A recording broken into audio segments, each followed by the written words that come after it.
En este preciso momento, mientras ves este video, el suelo está temblando en diferentes lugares del planeta. Venezuela acaba de sufrir 2 terremotos consecutivos, separados por apenas 39 segundos. Japón registró un sismo de magnitud 7,4 que activó una alerta de tsunami. Un nuevo estudio afirma que el sistema de la falla de San Andrés, en California, ha alcanzado su mayor nivel de tensión en 1000 años. Y durante la misma semana, también se registraron movimientos sísmicos importantes en Filipinas, Papúa Nueva Guinea y Nicaragua. ¿Está ocurriendo algo extraordinario? ¿Se están activando simultáneamente las fallas del planeta? Hoy analizaremos qué está sucediendo, cuáles son las regiones más expuestas y por qué terremotos de magnitud similar pueden producir resultados completamente diferentes. Sin especulaciones innecesarias. Solo los acontecimientos descritos, la ciencia de los terremotos y los riesgos reales. Antes de continuar, cuéntame en los comentarios si alguna vez has sentido un terremoto. ¿Fue un pequeño temblor, una sacudida moderada o algo capaz de mover los muebles? Dinos dónde estabas y cómo lo experimentaste. Ahora sí, comencemos. Venezuela. 2 terremotos en menos de un minuto. El 24 de junio de 2026, Venezuela sufrió la secuencia sísmica más poderosa registrada en el país desde comienzos del siglo XX.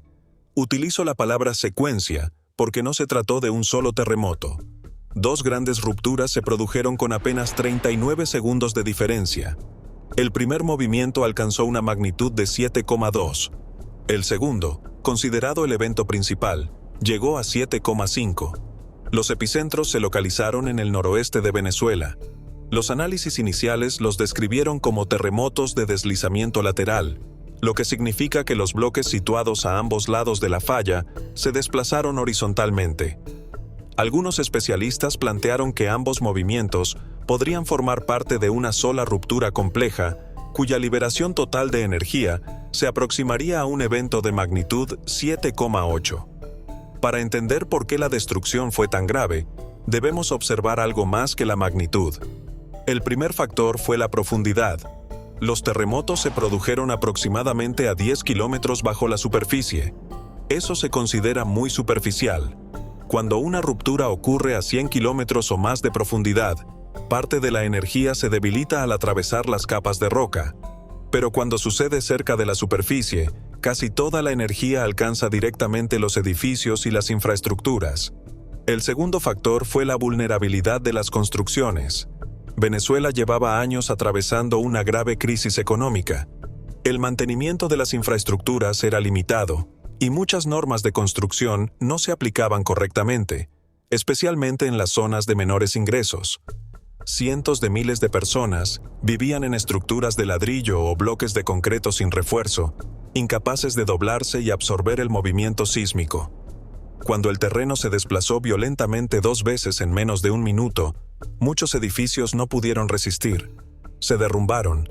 En las zonas costeras situadas cerca de la ruptura, algunas estimaciones indicaron que una gran proporción de las construcciones quedó destruida. Caracas experimentó cerca de 1 minuto de fuertes sacudidas. Millones de personas salieron corriendo a las calles. El aeropuerto sufrió daños. El suministro eléctrico se interrumpió en amplias regiones, y las redes telefónicas dejaron de funcionar, impidiendo que las familias se comunicaran y dificultando la coordinación de los servicios de emergencia. Las primeras evaluaciones señalaron la posibilidad de decenas de miles de víctimas. Aunque las cifras confirmadas aumentaban con el paso de las horas, los especialistas advertían que representaban solamente una parte del impacto real. Miles de personas permanecían desaparecidas. Los hospitales y depósitos de cadáveres fueron rápidamente superados. Los equipos de rescate necesitaban maquinaria pesada para mover enormes fragmentos de concreto antes de poder llegar a quienes estaban atrapados. El desastre fue todavía más difícil, porque Venezuela ya se encontraba en una emergencia humanitaria antes del terremoto. Millones de personas necesitaban asistencia. El sistema sanitario funcionaba con recursos limitados. Faltaban medicamentos, suministros y hospitales plenamente operativos. Las imágenes satelitales sugerían que el número de edificios destruidos o gravemente dañados era mucho mayor que el reconocido en las primeras evaluaciones. Escuelas, hospitales, viviendas y carreteras quedaron afectados. En menos de un minuto, una crisis nacional se convirtió en una catástrofe todavía mayor. Esta es una de las lecciones fundamentales de los terremotos. El planeta no modifica su comportamiento según la situación económica de un país. Las fallas liberan energía sin importar si las construcciones están preparadas para soportarla. Japón, el modelo de supervivencia. Mientras el mundo observaba la tragedia venezolana, Japón experimentó otro terremoto de gran magnitud. El contraste entre los resultados de ambos países explica una verdad esencial sobre el riesgo sísmico moderno. El 20 de abril de 2026, un terremoto de magnitud 7,4 se produjo frente a la costa de Sanriku, al noreste de Japón, cerca de la fosa oceánica japonesa. El movimiento se sintió desde Hokkaido, en el norte, hasta regiones del centro del país. Decenas de millones de personas percibieron la sacudida. En algunos edificios de Tokio, el movimiento habría continuado durante varios minutos. Inmediatamente después, las autoridades emitieron una alerta de tsunami de hasta 3 metros para varias zonas costeras. Miles de residentes recibieron órdenes de evacuación y se desplazaron hacia terrenos elevados. Posteriormente se observó una ola cercana a los 80 centímetros en uno de los puertos. La alerta fue rebajada y finalmente cancelada. El resultado fue sorprendente. Unas pocas interrupciones eléctricas. 2 personas heridas por caídas. Ninguna muerte. Ningún edificio derrumbado. Un terremoto de magnitud 7,4 había sacudido un país de más de 100 millones de habitantes y activado una alerta de tsunami. Sin embargo, no produjo una catástrofe nacional. La diferencia con Venezuela no fue simplemente suerte. Tampoco puede explicarse por la magnitud, porque ambos terremotos fueron muy parecidos en términos de energía. La diferencia estaba en lo que cada sociedad había construido durante las décadas anteriores. Japón posee algunas de las normas antisísmicas más estrictas del mundo. Los reglamentos se actualizan cuando aparecen nuevas investigaciones. Los edificios se diseñan para balancearse y absorber la energía en lugar de permanecer completamente rígidos hasta colapsar. Muchos utilizan sistemas de aislamiento en la base, similares a enormes amortiguadores colocados entre los cimientos y la estructura. Los trenes reducen automáticamente su velocidad o se detienen cuando los sensores detectan movimientos anormales. Los hospitales disponen de sistemas de emergencia destinados a continuar funcionando durante un terremoto. Y desde la infancia, la población practica repetidamente cómo reaccionar. Después del movimiento, las autoridades japonesas emitieron un aviso especial, indicando que la probabilidad temporal de otro gran terremoto había aumentado. No era una predicción. Los científicos todavía no pueden señalar con exactitud el día y la hora de un terremoto. Era una comunicación preventiva destinada a recordar a los residentes que revisaran sus rutas de evacuación, localizaran los refugios cercanos y prepararan suministros. Japón se encuentra en la convergencia de varias placas tectónicas. Alrededor del país ocurre una gran proporción de los terremotos fuertes registrados en todo el planeta. La población siente aproximadamente 1.500 movimientos al año. Japón no es un país que sufre terremotos ocasionalmente. Es un país que vive permanentemente dentro de una región sísmica. La costa de Sanriku también fue afectada por el terremoto de Tohoku de 2011, un evento de magnitud 9,1 que generó un tsunami devastador, causó cerca de 20.000 muertes y desencadenó el desastre nuclear de Fukushima. 15 años después, otro terremoto fuerte en el mismo sistema tectónico terminó sin víctimas mortales. Japón demostró que la cantidad de muertes no depende únicamente de la geología. Depende también de las decisiones tomadas por los gobiernos, los ingenieros y la sociedad mucho antes de que comience la sacudida. California y el sistema de San Andrés. Ahora debemos hablar de California. Una investigación publicada en junio de 2026 presentó una conclusión preocupante. El sistema de fallas del sur de California podría encontrarse en su mayor nivel de tensión de los últimos 1000 años. Para comprenderlo, debemos saber cómo funciona una falla. 2 placas tectónicas intentan desplazarse una junto a la otra. Sin embargo, la fricción mantiene bloqueadas ciertas secciones cercanas a la superficie. Las placas continúan moviéndose en las profundidades, pero la parte bloqueada no puede deslizarse. La energía se acumula en las rocas, comprimiendo y deformando lentamente la corteza. Este proceso puede continuar durante décadas o siglos. Cuando la tensión supera la resistencia de las rocas, la falla se rompe. Toda la energía acumulada se libera como un terremoto. La sección sur de la falla de San Andrés no experimenta una gran ruptura desde el terremoto de Fort Tejon de 1857, estimado en magnitud 7,9. Han pasado casi 170 años. Durante todo ese tiempo, las placas del Pacífico y Norteamericana han seguido desplazándose varios centímetros por año. Cuando la falla permanece bloqueada, ese movimiento se transforma en tensión acumulada. El equipo de investigación desarrolló un modelo informático capaz de simular aproximadamente 1000 años de actividad en las fallas de San Andrés y San Jacinto. Incorporó registros geológicos, restos de antiguos desplazamientos, datación de sedimentos, anillos de árboles y observaciones históricas. Según el modelo, varias secciones presentan niveles de tensión iguales o superiores a los más altos identificados durante todo el periodo simulado. Pero el estudio señaló otro peligro.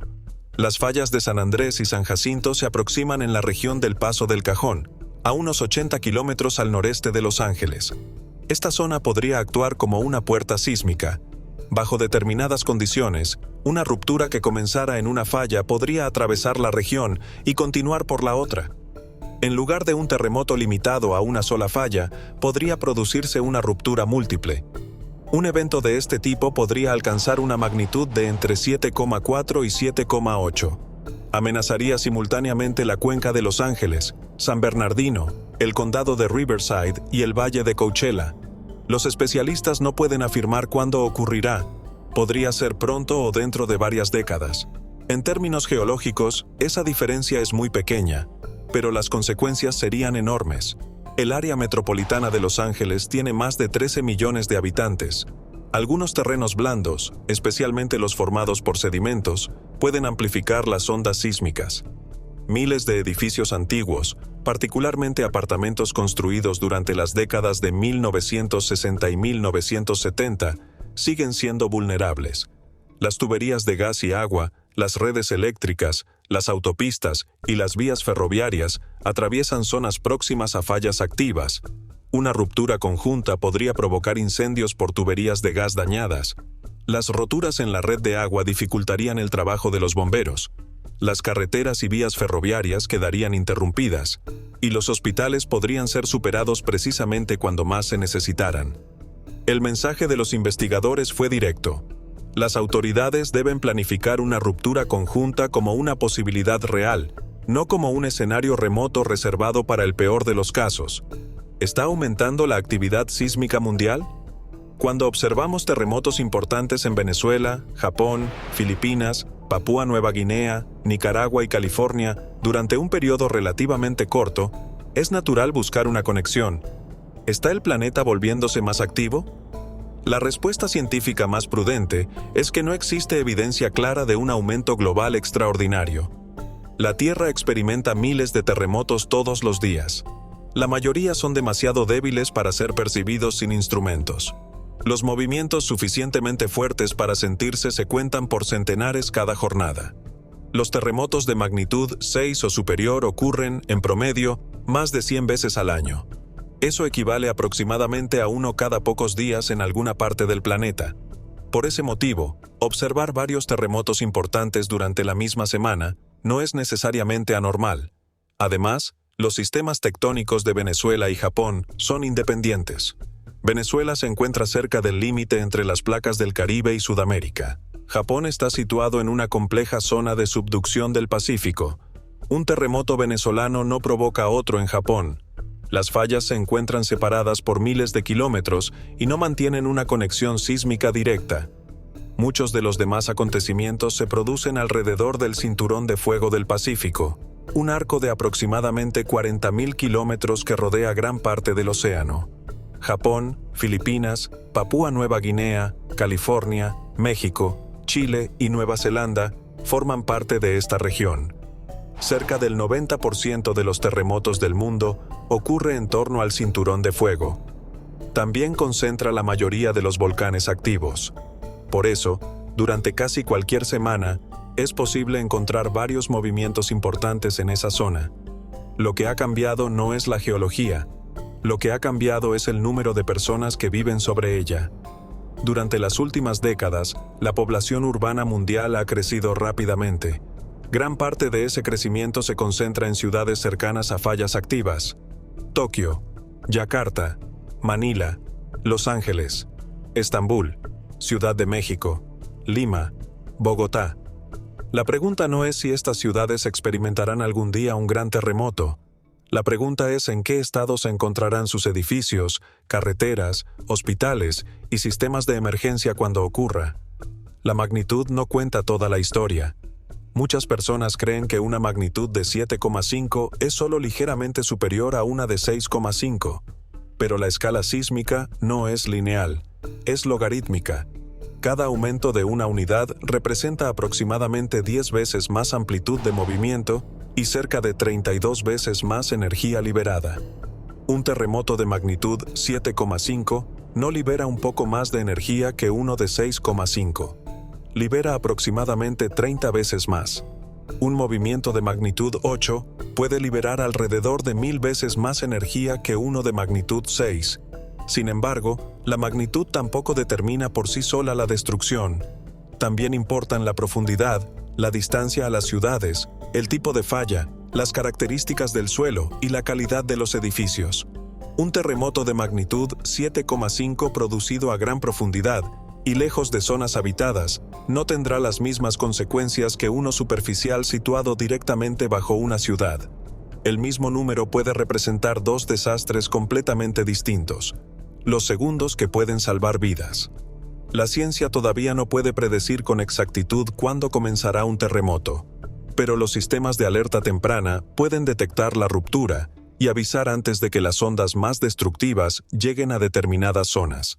Cuando se produce un terremoto, las primeras ondas, llamadas ondas P, viajan rápidamente y provocan movimientos relativamente pequeños. Las ondas S llegan después y transportan gran parte de la energía destructiva. Los sensores pueden detectar las ondas P y enviar una alerta antes de la llegada de las ondas S. En algunos lugares, la advertencia puede ser de unos pocos segundos. En otros, de varias decenas. Puede parecer muy poco, pero es suficiente para marcar una diferencia. 10 segundos permiten agacharse y protegerse debajo de una mesa. Permiten detener un tren, abrir las puertas de un ascensor en el piso más cercano, interrumpir temporalmente una operación quirúrgica, apagar maquinaria industrial, reducir la velocidad de un vehículo. Japón utiliza sistemas de alerta temprana desde hace años. Las notificaciones llegan a los teléfonos y se integran con los transportes, las fábricas y los servicios públicos. California también dispone del sistema Shake Alert, pero numerosos países vulnerables todavía no cuentan con una red comparable. La diferencia no es únicamente tecnológica, es una cuestión de inversión, preparación y voluntad política. Lo que puedes hacer ahora. No podemos detener los terremotos. Tampoco podemos predecir con precisión el momento exacto en que ocurrirán, pero podemos reducir sus consecuencias. Ten suministros suficientes para sobrevivir al menos 72 horas. Agua, alimentos no perecederos, medicamentos, linternas, baterías, un botiquín de primeros auxilios. Conoce la ubicación de la llave de paso del gas.